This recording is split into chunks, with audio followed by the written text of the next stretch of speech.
Wahoo!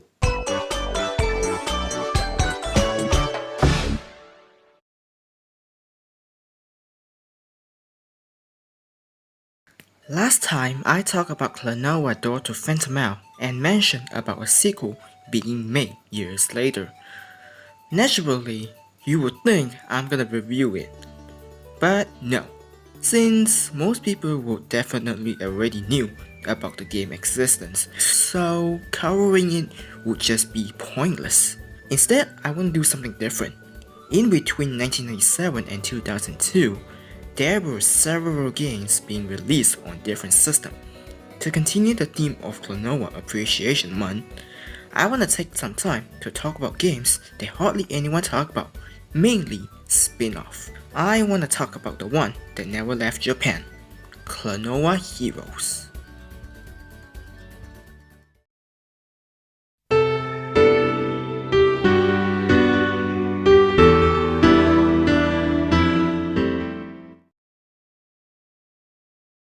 Klonoa Heroes Densetsu no Star Medal, also known as Klonoa Heroes Legendary Star Medal, was released on December 13, 2002, exclusively on Game Boy Advance.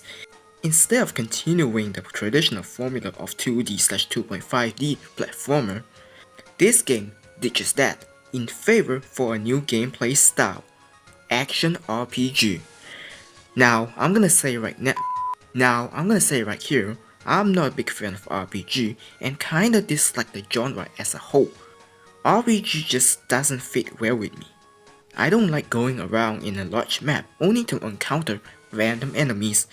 I don't like grinding experience point in order to level up, as it felt tedious so quick. And also, I just don't care about their story. And if you decide to play them chronologically, you would have to start from the bottom and work your way up. Now that I've grown up, I really don't have much time anymore as I used to, so you could say that's a factor. But in the end, what I'm trying to say is that RPG is not my favorite genre. I understand that it's one of the most popular genre out there, but for me, no. Anyway, rant over, and I'm sorry if I hurt anyone's feeling. On to the video. So because of that problem, I was cautiously optimistic going into Klonoa Heroes, as I don't know what my impression is gonna be. So I sat down on previous Friday night with nothing else to eat and start playing, and you know what? I actually like it. It's a very solid game and I actually had fun with it. Surprise surprise. So treat this as an opinion from a person who don't like RPG. Let's go! You're probably wondering how is this game in English if it was only released in Japan. Well, thanks to some loyal fans, the game got a complete translation that was released last month. Apparently, from my research, it turns out the project began in 2018 but then, for some reason, stopped in 2020. Fast forward to 2022, someone else picked it up and complete the project. Shout out to these people that done this amazing job. Consider this to be an unofficial release of a new Klonoa media, and to keep it that way, I'm gonna keep it low on spoilers. Anyway, let's begin. The story begins about Klonoa talking about a legendary medal, can only be acquired by being a hero. And because of that, Klonoa wants to have one too. We then see Klonoa trying to get a flower for Lolo. Wait, why is she here? Why is Popka here? Why is Grandpa here? Why is everyone here? Did everyone forget about what happened in the first two games?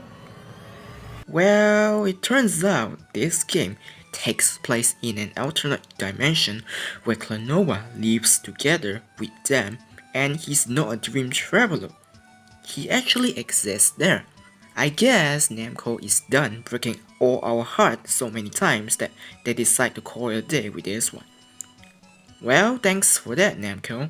Popka told Klonoa that the town has been invaded by some monster, and Klonoa sets off to stop it. This is where our game begins, and you will notice a significant difference. First up, gone are the 2D scrolling levels and are replaced with an overhead 3D section that allows you to move Klonoa using the D-pad in 8 different directions, and because of that, jumping isn't needed anymore. Klonoa controls well, with no input lag. Klonoa still uses his O-ring to attack, but now there are two different attack buttons, which are pretty unique. A button uses red attack and B button uses blue attack, vice versa. This plays an important role as you will be using it to deal with all of the enemies. You see, some enemies have different weakness that can be defeated with different attack. For example, some enemies can be defeated quite easily with red projectile, and the other is self-explanatory. Not only this adds a layer of uniqueness, but also changes your view on how you approach the game. Unlike other action RPG out there where you mostly have to mash a single button, this mechanic lets you alternate between two attacks to deal with different enemies, which can be hectic at times, but the game doesn't punish you for firing the attack at the wrong enemy. Instead, it will take you more time to finish them off. I like this mechanic. You don't see this anywhere else besides some games like Ikaruga. You know, the shmup that allows you to switch between two sides. It's pretty overrated by the way. Once you defeat the enemy, they will drop coins and experience, which is the core element of RPG itself. Collect enough of those coins to buy new items such as weapon, armor, and accessory. On the other hand, collect experience in order to level up your character stats with the help of custom points. Each time you level up, you will be given some custom points to increase the strength of your stats, such as attack, defense, special, and agility. The more you level up, the more you gain those points. You can customize them based on your way, and the game even allows you to add/remove the points. So yeah, you can tweak it your way and find the best option. There's even a special ability that can be unlocked after defeating specific level. Upon holding down the A button, your character will charge and unleash a special move that can decimate enemies around you while hurting those that cannot be touched with normal attack. Ha! You thought I can't hurt you? Got you now, sucker! I much prefer if the game lets you hold down the button to use it right away instead of just waiting a few seconds. I don't know, I'm just not used to this kind of control. Other than enemies, you will find treasure chests that contain valuable items such as food and badges. There are different types of badges such as AT, attack badge, defense badge, agility badge, and so on and so forth. Oh yeah, regarding the aforementioned coins, here's the problem. Whenever you die, you will be thrown back to the map screen and you might notice nothing changes at all. But if you look closely, you will notice your coin amount has depleted, but your experience doesn't. In fact, you don't even lose any of the experience point if you're defeated. Like, why? Why was this thing implemented? In most RPG, your stats are reverted back to where you are in the previous save, but here, you can save literally anywhere. So, why they still decide to remove my coins? It doesn't make sense at all. If you're gonna take away my coins, might as well take my experience too. This felt way one-sided. Good news is that you can keep your coins when you load your save, but this also brings out another problem. Every time you want to reload your save, you have to turn off your Game Boy Advance, turn it back on, and load the file again. Rinse and repeat. Like, why can't you just add an option in the game to take us back to the main menu? It's such a weird mechanic that I feel like it's a problem they oversight, and because of time constraint, they forgot to fix it. Aside from Klonoa, you also meet two new characters with different abilities that you can play later on. Guntz, an edgy guy that seems to hate everything in his life and he shoots with his gun. Definitely not Shadow the Hedgehog. And Pingu, and Pango, who is looking for a cure for his son. He throws bombs and breaks rocks. Definitely not Bomberman.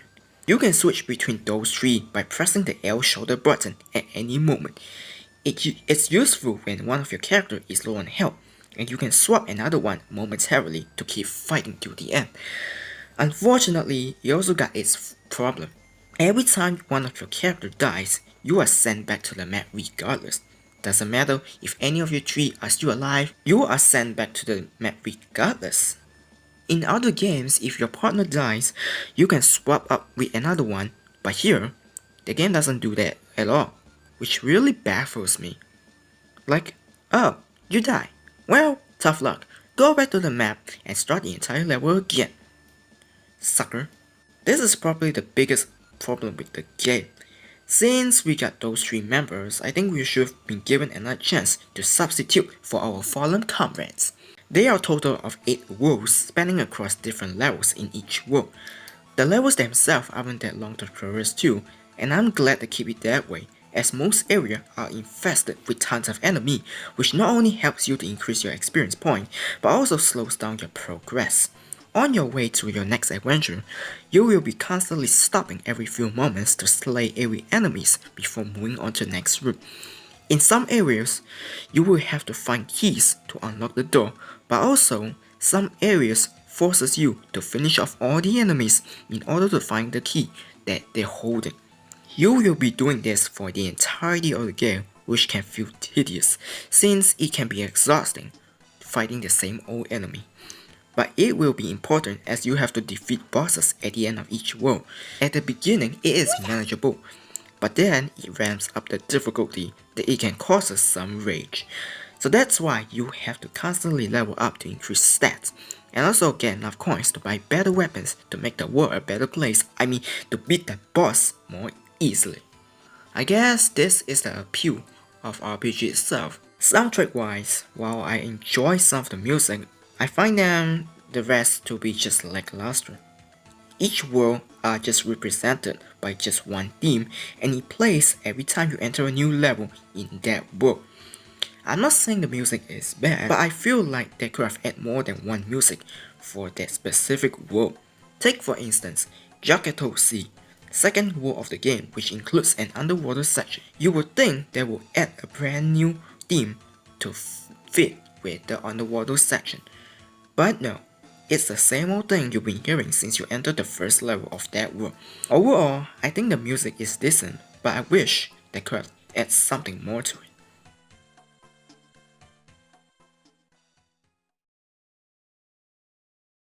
And that's pretty much it for my review on Klonoa Heroes. Like I said earlier, the fan translation just came out last month, and I don't want to spoil everything, just so you all can give it a shot.